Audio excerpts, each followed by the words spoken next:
Professor Mafumo. I think they haven't seen you. Professor, let them see you. Thank you. You see, Madori, I can do your job too. The Executive Director of International Relations, Professor Chikoko. Somebody's getting nervous. Yeah, it's because they were not in their seat. We will go back a little bit to acknowledge the presence of our ambassador, Colonel Retired Christian Katsande, as represented by Mr. Mukono, his deputy, who was here and telling us about this cluster, that cluster, and the other headmines.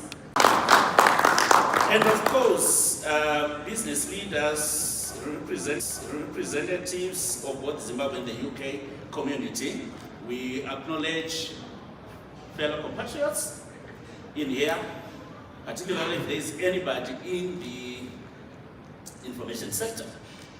Like I said before, you did not hear anything about a cluster called information or communication when the embassy was making its presentation. Maybe there are no opportunities in that space. Even when the Honorable Minister was making his presentation, he was selling you dams, he was selling you other people's mines, he was selling you other people's bakeries. But there was no communication. Yet, close to him, there's a mobile phone, which is communication. And yet, in the evening, you all watch television.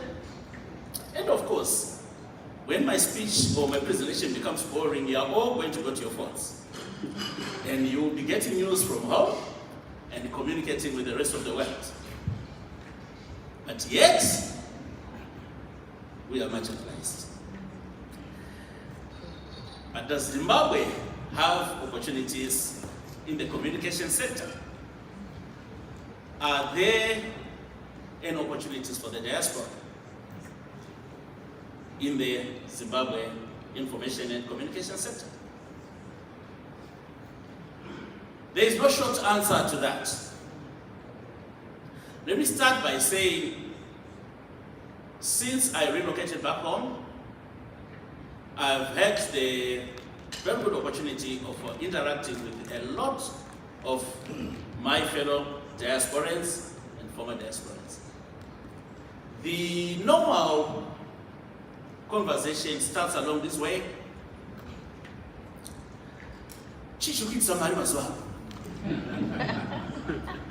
So somebody has come to my office and we put some tea there and we sip away whilst talking. And they're asking me,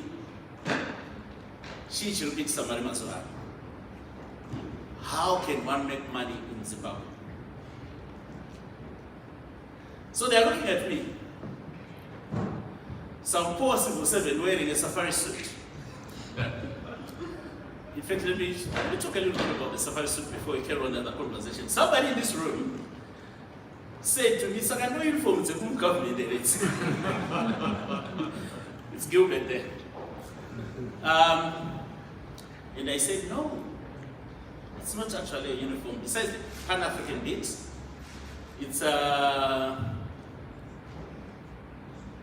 these are worn by people that find it very difficult to put up a good deportment. Meaning that you don't grapple around with the issues of a tie and what color of shirt you should wear with it. You just put it on. So it's easier and simpler. Do you get it now? Gilbert, are you answered? Yes, sir. Thank you. So, this guy wearing a safari suit is sitting across a table sometimes, and there's this guy that has come from the UK and is asking how he can make money. So, what did I do? My reaction. Because they go international. Do you get it? Because I'm also in Zimbabwe. I also want money. I'm also poorly remunerated to some extent by you people, the citizens. So, the short answer that I've just given you is I don't know how you can make money in Zimbabwe, because if I knew, I would do it. But one of the reasons why I don't know is because I may not be gifted, may not be gifted in that space. Meaning the entrepreneurial skill or talent may not be reposited in me. But I want to assume that you came here because you know you got it. So, my role and that of my minister there is to just give you the lay of the land. Then your talent will manifest. Your creativity, your imagination will then take control. And you will see the gap, which we actually will not see. We just see the lay of the land. Are we together? So, if by any chance you came into this room, expect this little man here to be telling you where the gap is, I may disappoint you. If you expected me to tell you where to invest, I will probably disappoint you. But I will give you the context of our country, the things that are in our country, and like I said before, the lay of the land. So I will start. What do we have in the communication sector in Zimbabwe? And no, we do not have one television station. We have quite a few. Operationally, the commercial television stations we have in Zimbabwe are 4. But if we include the state media, we have 7. And of course, we've got the full bouquet that you get from DSTV. But I'm saying things that, television stations that carry Zimbabwean content, run by Zimbabweans and for Zimbabweans. The commercial radio stations, the commercial television stations, yes, because there isn't much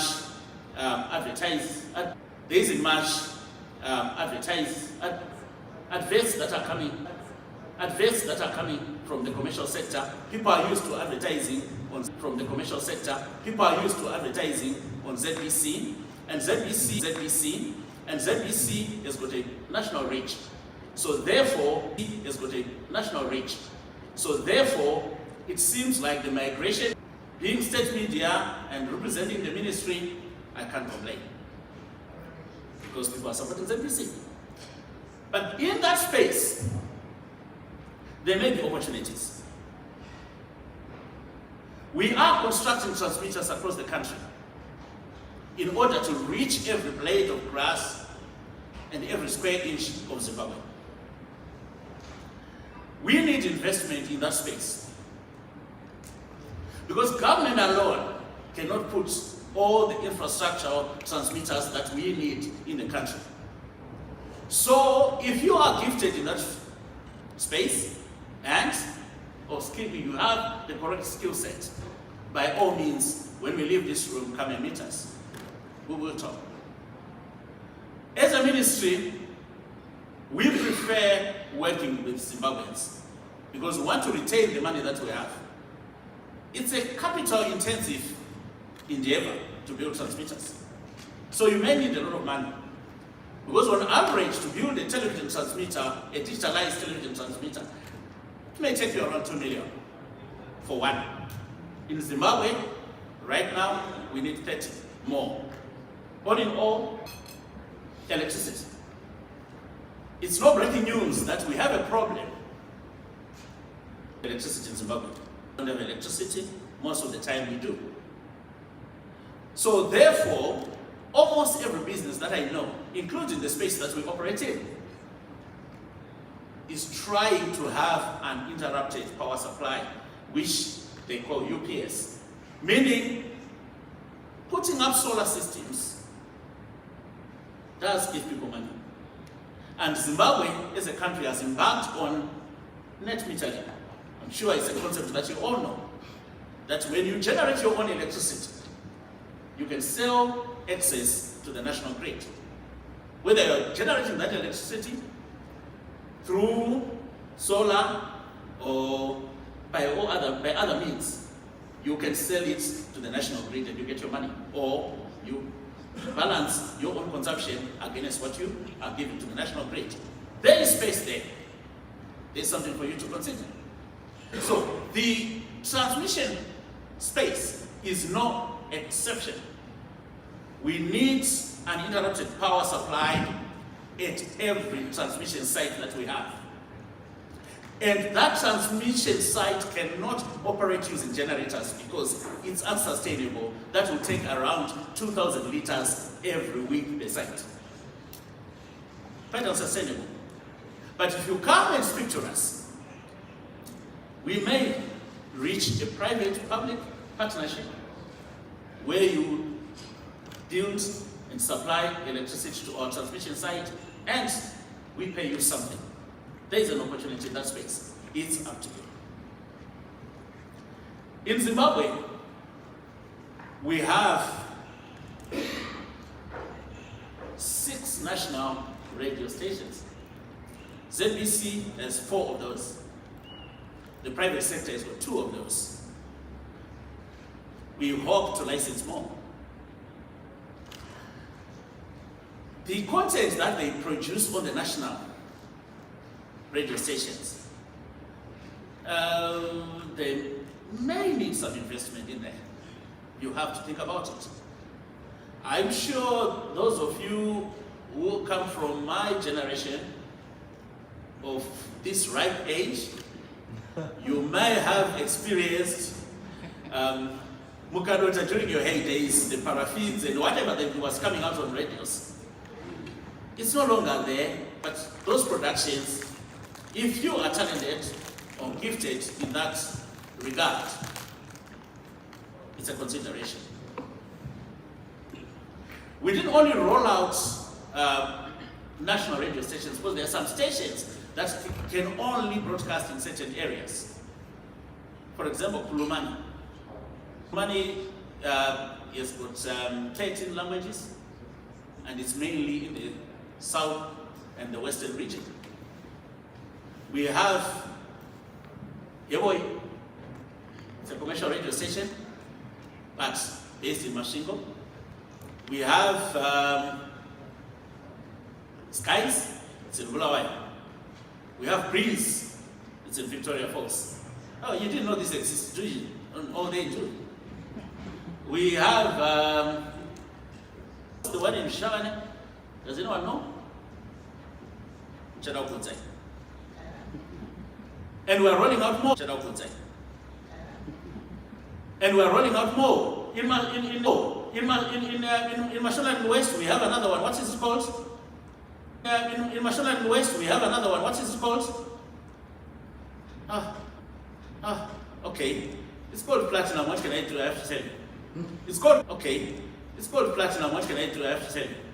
It's called Platinum, of course. Platinum, of course, because in Mashonaland West, that's where Zimplant is. Somebody here was telling you, because in Mashonaland West, that's where Zimplant is. Somebody here was telling you about their lithium and so on. So you have to kind of counter that because So you have to kind of counter that because some people from Mashonaland West consider me one of their own. We have West consider me one of their own. We have another radio station in Mutare. What do you think that one is called? Another radio station in Mutare. What do you think that one is called? Diamond. Yeah, that's correct. It's called Diamond. That's in Manicaland. It's a provincial station. They will need support in that regard. But that's the next level of the radio stations that we have in Zimbabwe. Think about it. Think of the opportunities that you can have. Like I said, I'm not going to tell you because I don't know. From that, we go down. We have what we call community radio stations. At the moment, we've got 14 of those. And we've got 7 campus radio stations. Professor Mapumo has got his own. That's called Pachikomo. I'm sure it was about a mountain in the place, and then somehow they ended up with Pachikomo. Did you hear, Professor? Yes. It broadcasts all the way into the city, but it's a campus radio station. So, there are 6 others besides that one, but there are 14 community radio stations. On my birthday, on the 30th of September, we declared that date a deadline for applying for 10 more community radio stations. And so we closed those. Feedback I'm getting from home is that 10 initiatives have applied for those community radio stations. And of course, Chivi is one of them. Chikomba is one, if you may, Honorable Minister. Midlands in Kope Mutia. Mashonaland Central, Mirebe, there's another one. Those from Gutu is one of them. And so on and so forth. But all in all, they come to 10. The challenges that we have in the community radio stations, as you know, whenever we talk of challenges or difficulties, those among us who are creative enough will see opportunities. So we do not hesitate to tell you what the challenges are. The community radio stations are supposed to be owned by the community. They're supposed to be run by that community. The content has to come from that community. Besides the national news, mainly everything has to come from that community. And I believe all of you came from some community. I know we have funny national IDs where some people have 00 on their ID as their number. I am 24 and 12. I don't know what you are, maybe you're 63 somewhere and whatever, if you know your ID. That indicates that you came from somewhere other than Arad. That number you have there. So therefore, if you come from a community, is it expecting too much from you? To say, can you support your community back home? Because the community radio stations are not expected to be fully and wholly supported by government. Let me resort to the language I understand better. I'm sorry if it's to marginalize a few, but I will try to make sure that I'll carry everybody with me.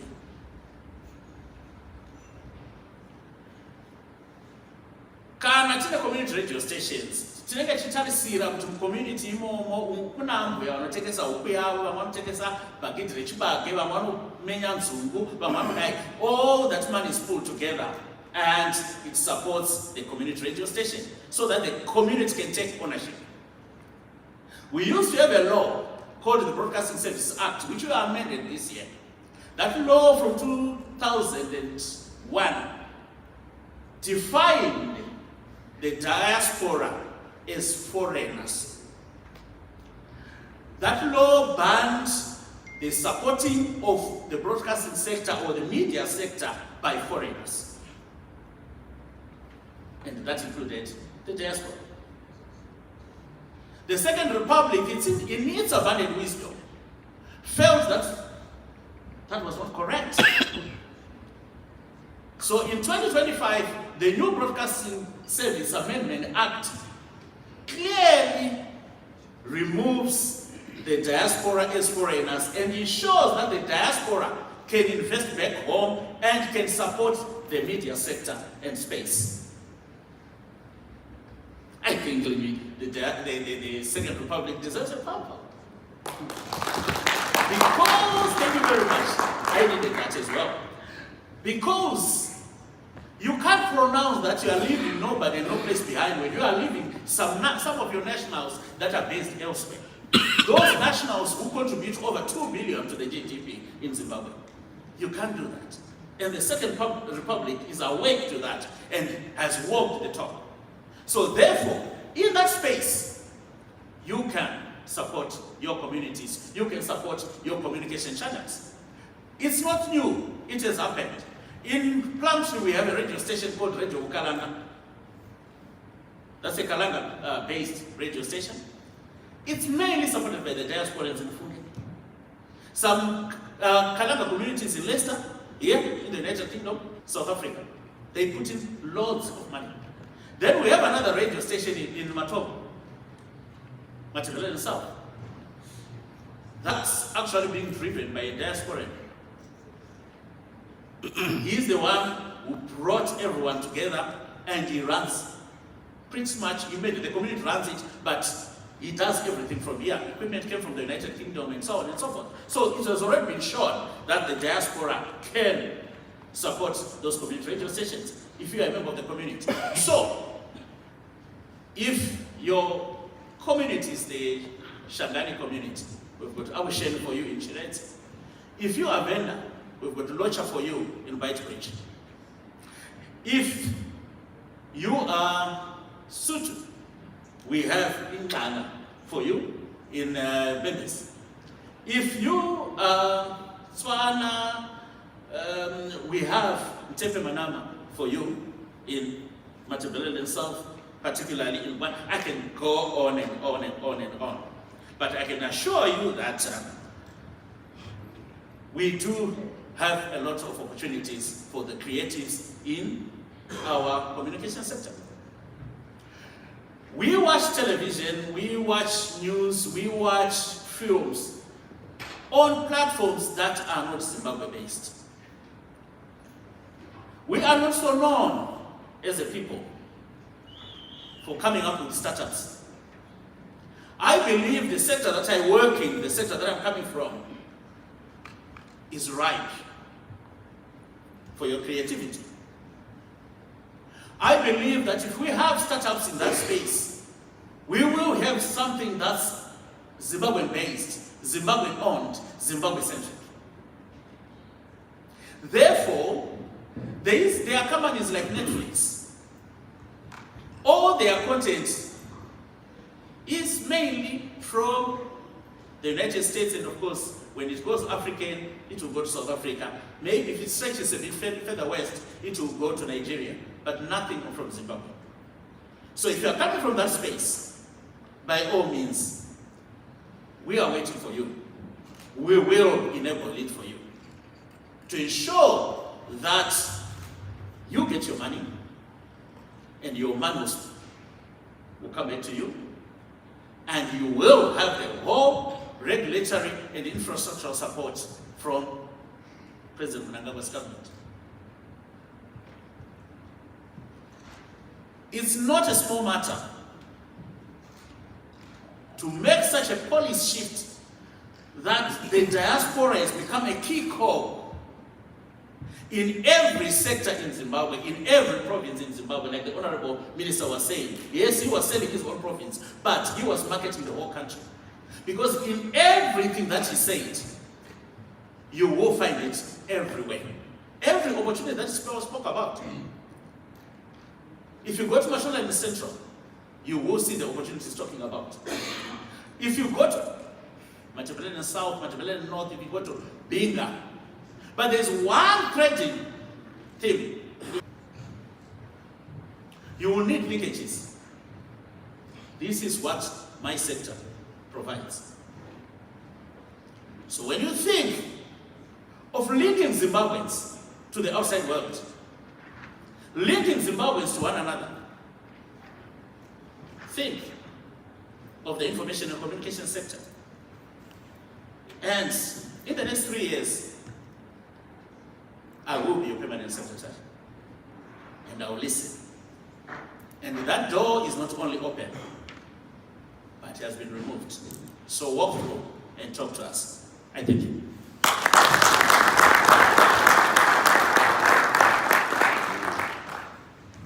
Thank you very much, Permanent Secretary. As he said, we all come from somewhere. If you come from somewhere, is it too much to ask where you come from? I know many of us, as he mentioned, with our communication devices, you see me using mine.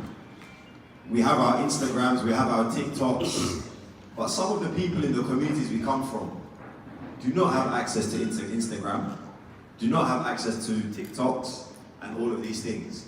So maybe the radios and the traditional media are the way that we can connect them, that they can engage, that they can be a part of what we want to build. We're here to talk about business, to talk about investment. But if we're not investing back in our communities, if we're not investing back in those people and engaging and connecting those people, what is it really for? Yes, some of us, we want to buy the nice Mercedes, the Gucci, the Louis, all of this stuff. No problem. But really, after you've done all of that, then what? What is it all really for? So please, let's talk to our permanent secretary. Let's see how we can connect with some of those communities where we come from. Me, my IDs are 63, 66. So for those of you that know where that is, that's where I'm from. And I'm very invest, not only in terms of financial, but in terms of time, in terms of effort, in terms of just connecting people and connecting things into that community. Because if not for that community, I would not. Moving on swiftly, I shared something. For those of you that are on LinkedIn, please do find me on LinkedIn, let's connect. I shared something on my LinkedIn a few weeks ago, that one man's risk is another man's opportunity. And lots of people maybe saw the advert for today's event and they shied away because they thought, Zim, too risky. Madame, if I put my money there, I'll never see it again. However, for those of us that have a risk appetite, where some people are shying away, it just means there's less competition. It just means we can actually take advantage of those opportunities. Of course, you want to put measures in place to mitigate your risk. Of course, you want to make sure that your investment is protected. Introduce our next speaker, who's from IHC. They help you to see where opportunities are, how to manage your risk in certain opportunities, how to manage your risk in certain opportunities, and how to make sure that you're investing in things which will be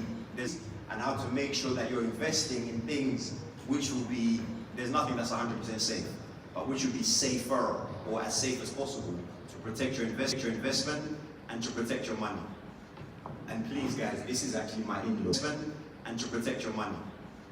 And please guys, this is actually my in-law. So if you guys are not nice to me, I don't know my man, so please be nice to me, be nice to him. I'd like to welcome Mr. Rodo Negea from IHC. Please give him a round of applause.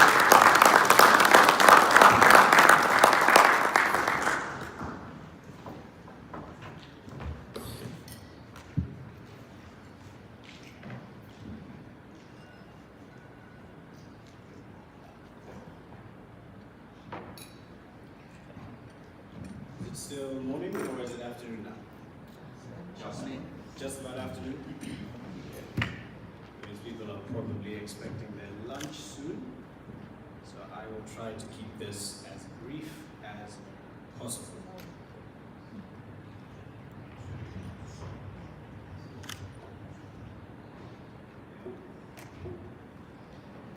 Good afternoon, everybody. My name is Rodwell. It is an absolute honor to be here. Because of time, I won't get the opportunity to do what is proper and to appreciate individually each of our senior government ministers, but we are extremely honored to have you present with us. It is extremely encouraging when you find that the government is also pushing opportunities in front of you, suggesting and inviting you to invest. I think if you were looking for a signal, if you're looking for a sign, that was probably it. And I fear missing an obvious sign like that. So thank you all so much for your leadership and for your support. We are grateful for it. Could we put on this?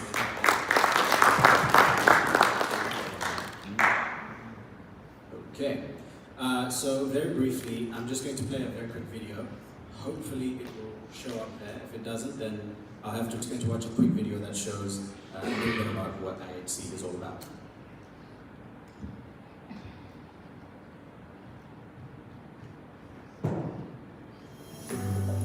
Welcome to Investor Hosting Center, where we empower you to invest with confidence to achieve.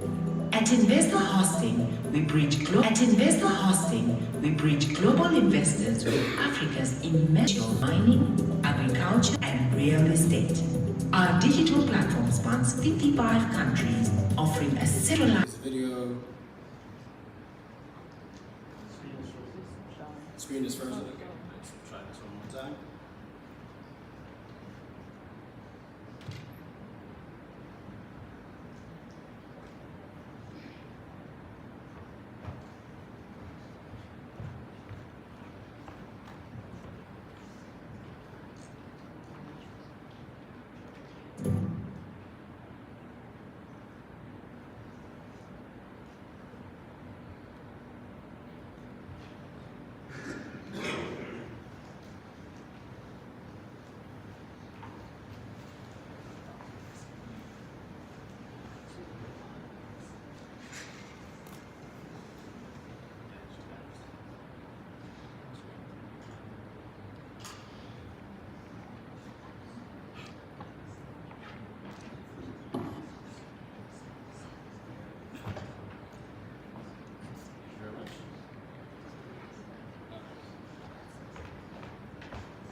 So we'll play through the video very shortly, but in brief, IHC identified that investors and opportunity holders have always had. I gather by everybody being present here that we all want to make money. Is that correct? People don't want to make money? My assumption is each and every one of us wants to make money for different reasons. Maybe you want to make money to help your local community. Maybe you want to make money because you feel like there's something you want to achieve with that money for your family or for yourself. Ultimately, each of us is here, each of us is in business in order to make money. And money is a representation of value. So for us at IHC, we saw an opportunity to connect those who are seeking to create value and those who have opportunities to create value. Investors and opportunity holders. Now, historically, and this is not just an issue that Zimbabwe has experienced, but this is an issue across Africa and across the world. But historically, it has always been very challenging to identify good opportunities. Money seems to be one of those things that even when you're chasing it, it seems to be running away from you. You put your money in a deal, for some reason it doesn't go well, you don't know how much you've lost until you've lost it. You send money to a relative in Zimbabwe, you hope that they build you a house, you get there and the house doesn't exist. I think many of us here in the diaspora especially have had these experiences, where it seems as if, as you pursue making wealth, building wealth for yourself, there are ways in which you are leaking value. So IHC's intention and goal is to create a platform that allows you to build wealth, create value, extract value in a place and a space that gives you the confidence to do so without hesitation. I'm hoping that the video will be ready now, but I don't want to delay because I see hungry people are angry people. Okay, excellent. Thank you so much.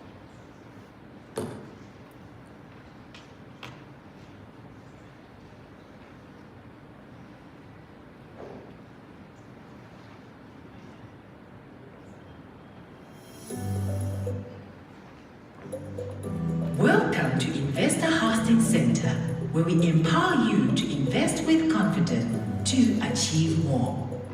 At Investor Hosting, we bridge global investors with Africa's immense potential in sectors that include mining, agriculture, and real estate.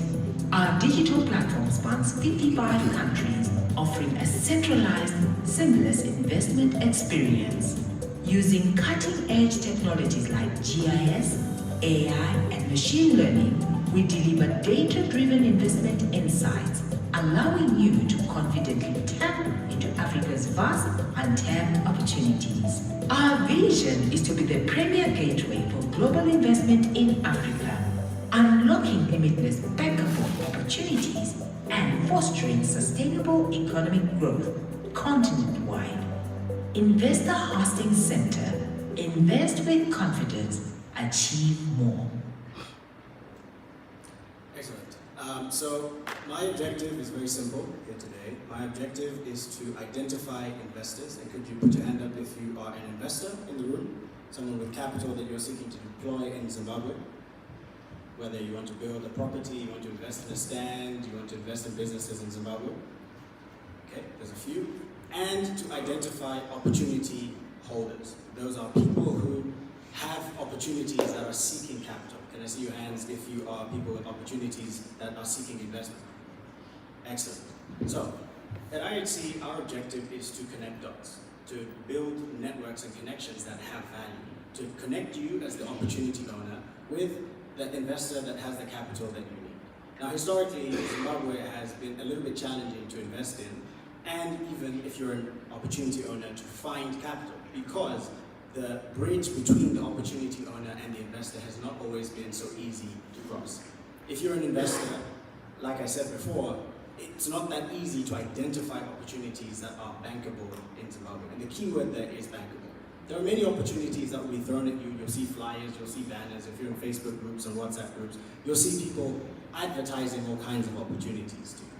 But the question is, can you invest in those opportunities with confidence? Can you be sure that if you invest your capital, you will get a return? Equally, if you're an opportunity owner, identify whether they are local to you in Zimbabwe or abroad, like here in the UK. How do you identify the people with the capital? How do you identify serious investors? People and companies that are willing to put their money behind your project and help you to grow and scale. So at IAC, our objective is to join these dots, to make it easy for investors to find bankable opportunities in Africa and especially in Zimbabwe, but also to make it easy for opportunity owners to reach across and find capital to grow and scale their businesses. Okay? So my objective before this evening is over is to get a few of you, or all of you, to sign up to IHC and to register to be part of our platform. Whether as an opportunity owner or as an investor, or if you have a service that you provide, I'll get into that in a little bit and you'll get to see the kinds of services that IHC is also trying to consolidate into one space. The idea is for this to be an end-to-end solution for investors and opportunity owners, where as a simple click of a button, you're on our platform and you are either seeking opportunities and you're finding them, or you're reaching across and finding all kinds of investors who are interested in your product or service. Now, the QR code is up right now. If you'd like to sign up already, if that's enough to entice you, then feel free to do so. But I'm here for a few more minutes and I'm going to talk you through our platform and hopefully give you a bit what that looks like for yourself. Now, if you giveaways and free things, I'm of that generation. Giveaways and free things, I'm of that generation. So if you are one of the first people to reach out to me once we have done, signed up, show me that you signed up. There's a few different things that we're happy to give away to show you our appreciation for being part of this journey as we build Africa's premier appreciation for being part of this journey as we build Africa's premier investing. What is it exactly that IHC does? Now, from the opportunity owner's perspective, the issue is not necessarily finding people with money or people who say they have money. The issue is whether or not you can trust that they are who they say they are and that they have the money that they're saying that they have. You don't want to, as an opportunity owner, whether you're in agriculture, real estate, mining, you don't want to spend all this time and energy building something in expectation that you're going to receive funds from somebody only to realize later on that they were just joking or lying. So from an opportunity owner's perspective, one of the first things that we do to give confidence to the opportunity owner is when you sign up to our platform, of course, some of you will have already seen this, but you'll introduce yourself to us, whether you're an investor or some other party. We'll get to know you a bit better. And part of that process, once you've completed your sign-up, is we'll get to know you on a sort of KYC basis. We will ask you some questions to help us get to understand that you are who you say you are, you live where you say you live, and we'll also get a sense of how much capital you're interested in investing, where those funds come from, and we'll also get a sense of what your investment appetite is. To us, that gives the opportunity owner the confidence that they need to trust that who they find on the platform, presenting them as investors, presenting themselves as investors, are exactly that. They are investors. This is not necessarily a social media site that we're building, where people will just talk about investment. We are looking to put real investors on the platform, people who are serious about investing. And again, from the investment perspective, you as an investor might be interested, maybe you've lived here your whole life, or maybe you moved here during a particular time of your life and you're ready to go home, but you don't know what to do. How do I set myself up so that the lifestyle I've built for myself here in the UK can continue when I go home? I kind of grew up here in the UK. I spend a lot of my time between here, the UAE, and Zimbabwe. My parents, I see it in their eyes every day. They miss home. They want to go home. And it's a dream of theirs to be able to set themselves up so that when they go home, their lifestyle can continue to be as beautiful as it is here in the UK. Now, the question ultimately is, as an investor, how can I be sure that if I'm building a house that I'm going to live in, maybe 5 years from now when I move back, it's going to be there when I finally get on the plane and I land at Harare International Airport or Robert Gabriel Mugabe International Airport, and I then turn up in wherever, Mutoro, Mutare, or some suburb of Harare, or even in Blawayo. How do I know that the house is going to be there? Now, a lot of us will know of or have had experiences where people have lost money investing in projects that turned out not to be what they were advertised as. So from our perspective as in IAC, what we hope to provide to you in the form of confidence as an investor are key documents and KPIs for any investment that you're going to be investing in. You'll get to understand where this opportunity is coming from, where it's going, who owns this opportunity, where are they coming from, what are the key reasons to invest, what are the expected returns if you're really a maths kind of person, if you're interested in getting into the numbers immediately. At the same time, we'll be providing you with the necessary documentation so that you can be certain that the opportunity is indeed bankable and not just some vapor, something in the wind that somebody is selling you. So far, does that sound interesting to anybody? Sound good? Yes. Cool. I don't know how many, to be honest with you, I've seen it happen too many times. People get burned investing in Zimbabwe. And the worst part about it is, it's not because there aren't any opportunities. There are tons of opportunities. As we've heard from our esteemed senior officials in the government, there are many, many, many opportunities in Zimbabwe. The question is whether or not we can identify them. And IIT is here to make that easy for you as an investor. Okay? Now, as part of the services that IIT offers, other than the due diligence that we provide in terms of KYC on investors and also due diligence that we provide on opportunities, IIT also provides a number of other end-to-end services, which include hosting services, for example, any investors in the room, or maybe friends and partners of yours who are not native to Zimbabwe or not familiar with the landscape in Zimbabwe.